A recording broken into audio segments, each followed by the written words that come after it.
Le Real s'est imposé 2-1 contre l'Atlético, un score serré, un match tendu qui laisse place à beaucoup d'interprétations. Le dissident. Exactement, et c'est là que notre discussion commence. La question est simple au fond. Est-ce que cette victoire du Real est la preuve de leur fameux ADN de champion, cette capacité à être chirurgicale et solide quand ça compte le plus? Ou au contraire, est-ce que ce résultat est un peu un hold-up, une conséquence directe d'un Atlético qui s'est tiré une balle dans le pied en manquant un nombre incalculable d'occasions? C'est précisément le débat. De mon côté, je soutiendrais que le Real a montré les qualités d'une équipe taillée pour les titres. Un pragmatisme froid, un mental d'acier, et donc une victoire méritée, même s'ils n'ont pas, c'est vrai, sorti le match de l'année. Le dissident, et moi, je vais prendre le contre-pied total. Je pense que cette victoire est un arbre qui cache la forêt. Elle masque des faiblesses défensives qui sont, pour moi, inquiétantes chez le Real, et surtout, elle n'a été possible que par le manque de réalisme criant de l'Atlético. Le score flatte le Real, il ne reflète pas la réalité du terrain. Très bien, alors allons-y. Pour moi, cette victoire, c'est la signature d'une équipe qui sait ce qu'elle fait. On peut parler de possession, de domination stérile pendant des heures, mais le football de haut niveau, ça se gagnait dans les deux surfaces. Et le Real a été parfait là-dessus. Prenons les deux buts. D'abord, ce coup franc de Valverde en tout début de match. Ce n'est pas juste un beau but, c'est un coup de génie qui change toute la dynamique. À 1-0 après 10 minutes, le Real n'a plus besoin de faire le jeu. Il peut attendre, laisser l'Atlético s'épuiser et les punir en contre. C'est exactement ce qui s'est passé. Le dissident, un coup de génie ou un coup de chance? Un coup franc direct, c'est magnifique, mais ce n'est pas un plan de jeu. Non, laissez-moi finir. Le deuxième but, celui de Rodrigo, est l'illustration parfaite de ce plan. L'Atlético pousse, se découvre, et sur une transition éclair, en 3 passes, le ballon est au fond. C'est ça le réalisme, être tranchant. Et au-delà des buts, il y a la force mentale. On l'a vu, le Real a parfois subi, laissé le ballon à l'adversaire, mais est-ce qu'ils ont paniqué? Jamais. Ils ont plié, mais ils n'ont pas rompu. Tenir le score sous la pression d'un derby, c'est une qualité immense. C'est une victoire à l'expérience, à l'intelligence, et c'est ce qui fait les champions. Le dissident? Je vois bien l'image que vous voulez peindre, celle d'une équipe maîtresse de son sujet, mais je ne vois pas du tout le même match. Pour moi, ce résultat est un mirage. Vous parlez d'une équipe qui gère, moi je vois une équipe qui a été bousculée et qui s'en sort bien. Très bien même. L'analyse du match est claire, le Real a laissé l'Atlético contrôler le jeu par moment. Et ce n'était pas un choix tactique, c'était une incapacité à prendre le contrôle du milieu de terrain. Plus grave encore, et c'est le poids central de mon argument, les erreurs défensives. Ce n'est pas juste une impression, c'est factuel. On a vu des erreurs de positionnement à répétition. Je pense notamment à cette action à la 35e minute où Carvajal est monté beaucoup trop haut, laissant un boulevard dans son dos pour Carrasco. Si le centre est mieux ajusté, c'est but. Ces failles structurelles ont rendu l'équipe vulnérable à chaque fois que l'Atlético mettait un peu de rythme. Et ça m'amène à mon deuxième point. L'Atlético est le seul responsable de sa défaite. Ils ont été créatifs, ils se sont procurés, je cite, plusieurs occasions franches, mais leur finition, c'était catastrophique. On ne peut pas gagner un match de ce niveau avec une telle faible efficacité dans la surface. Le but de Sørloth est l'exception. Pour le reste, ils ont offert la victoire au Real sur un plateau. Vous appelez ça offrir la victoire? J'appelle ça savoir pousser l'adversaire à la faute. C'est là toute la différence. Vous parlez d'efficacité comme si c'était un cache-misère, mais pour moi, c'est la compétence reine dans le football. Mettre 2 buts sur 3 occasions franches dans un match à haute tension, c'est ce qui sépare les grandes équipes des bonnes. C'est une qualité, pas un défaut. Le dissident. Mais à quel point est-ce durable? C'est ça la question. S'appuyer sur un exploit individuel sur coup franc et un contre, ce n'est pas un système. Si Valverde ne met pas ce coup de canon et si Rodrigo manque son face-à-face, de quoi parle-t-on ce matin? D'une équipe dominée, qui a montré des lacunes défensives et qui a perdu, on serait en train de parler d'une mini-crise au Real. Cette victoire, elle tient à un fil, mais elle tient. Et ce n'est pas un hasard. Vous mentionnez les failles défensives, et je ne dis pas que la défense a été parfaite, mais la résilience, c'est justement ça.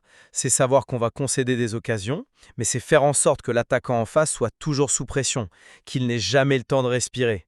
Pensez-vous vraiment que Griezmann ou Sørloth ratent leurs occasions par pur hasard? Non, c'est aussi parce que, même en retard, il y a toujours un Rudiger qui revient tacler, un Militao qui met son corps en opposition. Cette pression psychologique constante, ça fait déjouer. C'est invisible dans les stats, mais ça pèse une tonne sur le mental des attaquants. Le dissident, Je suis désolée, mais je n'achète pas cet argument de la pression psychologique. On parle de joueurs de classe mondiale. Je pense à l'occasion de Griezmann vers la 60e minute. Seul à l'entrée des 6 mètres après un centre parfait. Il n'y a pas de pression qui tienne. Il a le temps, il doit la mettre au fond. La rater à ce moment-là, ce n'est pas la défense du Real qui est héroïque. C'est l'attaquant de l'Atlético qui manque de sang-froid. Point. On ne peut pas donner le crédit à la défense pour les ratés de l'attaque adverse. C'est une réécriture de l'histoire qui est trop favorable au Real. Mais n'est-ce pas la définition même de savoir souffrir? Le Real a accepté de ne pas avoir le ballon pendant certaines phases, et c'est une force tactique. Ils ont attiré l'Atlético dans un faux sentiment de sécurité. Regardez, vous avez le ballon, vous créez du danger, mais au final, combien d'arrêts décisifs Courtois a-t-il eu à faire? Moins que ce que le nombre d'occasions pourrait laisser penser. Parce que le Real a su les forcer à tirer dans des positions compliquées, à se précipiter, c'est une forme de domination plus subtile, non pas par la possession, mais par le contrôle des zones dangereuses.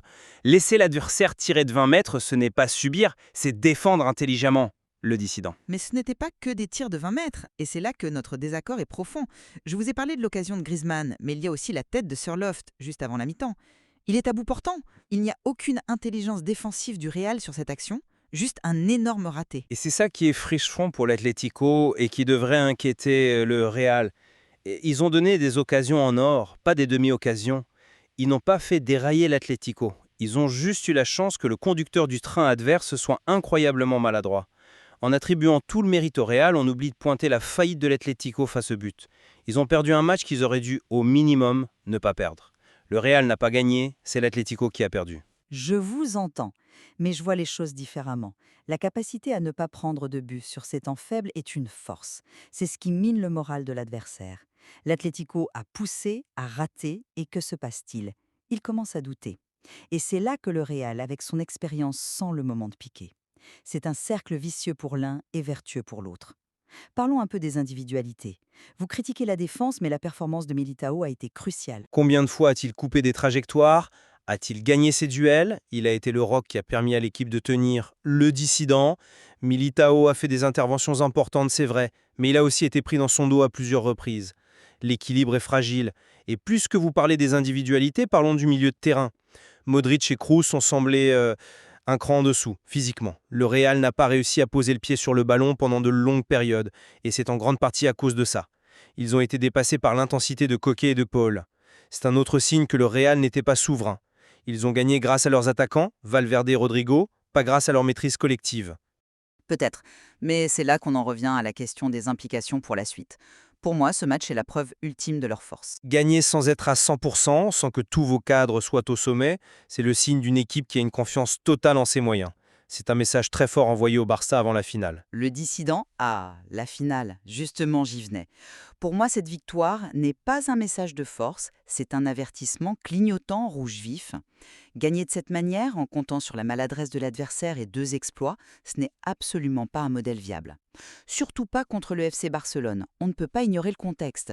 La veille, le Barça en a mis 5 à l'Athletic Bilbao. 5. C'est une équipe qui est en pleine bourre offensivement. Oui, mais un match n'est pas l'autre. Bilbao a joué très ouvert, le Barça s'est régalé. Le Real ne leur laissera jamais autant d'espace. Le dissident, peut-être, mais les faiblesses, elles, sont là. Vous te refusez sérieusement que si le Real laisse les mêmes boulevards dans le dos de sa défense, un joueur comme Lewandowski ou Ansu Fati va rater ce que Griezmann a raté hier? C'est impensable. Les erreurs de positionnement que l'on a vues hier soir contre le Barça, ça se paie cash par 1 ou 2 buts. Le Real a joué avec le feu, et en finale, face à un adversaire de ce calibre, il risque de se brûler gravement. Si le Real joue de la même manière, je prédis une soirée très très compliquée pour eux. Je comprends votre point, mais je l'interprète de manière diamétralement opposée. Sortir vainqueur d'un derby aussi âpre sans avoir été flamboyant, c'est la meilleure préparation mentale possible. Ils ont été dans le dur, ils ont lutté et ils ont gagné. Ils savent qu'ils peuvent le faire. Le Barça, lui, arrive après une démonstration, une promenade de santé. Ils n'ont pas été testés de la même manière. Je pense que le Real a un avantage psychologique. Ils ont prouvé qu'ils avaient plusieurs cordes à leur arc, ils peuvent gagner en jouant bien, et ils peuvent gagner en jouant moche, à l'expérience. Loin d'être un avertissement, je vois cette victoire comme le tremplin parfait. Ils ont atteint la finale, ils ont renforcé leur conviction qu'ils sont capables de gagner n'importe quel match, peu importe la manière. Le dissident. Bon, pour résumer ma pensée, Je reste sur ma position. Le score de 2-1 est vraiment, vraiment généreux pour le Real Madrid.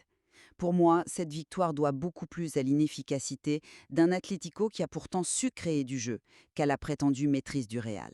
Les problèmes défensifs que j'ai vus ne sont pas des détails, c'est une véritable source d'inquiétude avant d'affronter la machine offensive du Barça. Et ma conclusion est tout aussi claire. Le Real a fait le job, ils ont été réalistes, ils ont eu le mental. C'est ça la marque d'une équipe de champions. Gagner un match aussi crucial sans être à son meilleur niveau, ce n'est pas une faiblesse. C'est au contraire la preuve ultime d'une équipe bâtie pour gagner des trophées. Le dissident, on se retrouve donc avec deux récits complètement opposés pour un seul et même match. D'un côté, l'histoire d'une victoire pragmatique, celle d'une équipe mature qui s'est frappée au bon moment. De l'autre, le récit d'une défaite par auto-sabotage qui cache les failles bien réelles du vainqueur. Absolument, et je pense qu'on sera d'accord sur une chose, le véritable juge de paix, le test ultime pour savoir qui de nous deux a la lecture la plus juste, ce sera cette finale. Ce classico contre un Barça en pleine confiance nous donnera des réponses bien plus claires. La discussion ne fait que commencer.